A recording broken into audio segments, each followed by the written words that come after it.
Je voudrais finir ces chroniques sur une question délicate et difficile et qui peut être une source de souffrance pour un grand nombre d'entre nous et peut-être pour nous tous. La question de l'enfer.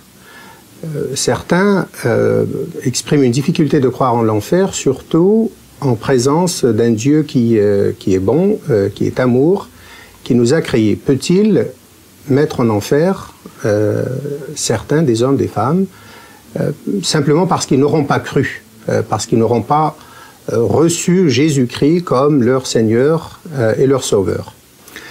Encore une fois, je crois qu'il faut faire un peu de lumière sur cette question.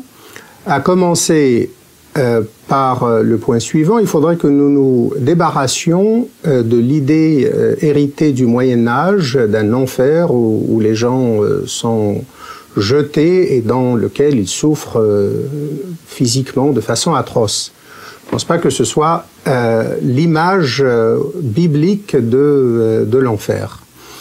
Ayant dit ça, je crois qu'il faut maintenir l'enseignement biblique sur l'enfer parce que la Bible le déclare clairement.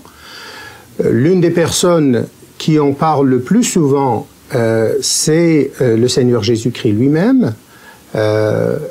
Et donc, celui qui nous a parlé de l'amour de Dieu de la manière la plus élevée est également celui qui nous avertit contre la réalité de l'enfer.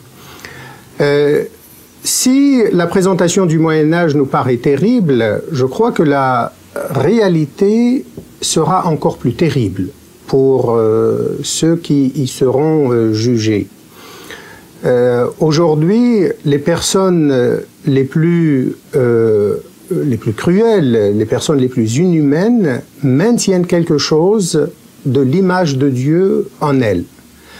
En enfer, il n'y aura plus ni manifestation de la grâce de Dieu, ni image de Dieu et les influences que l'image de Dieu peut avoir dans la personne.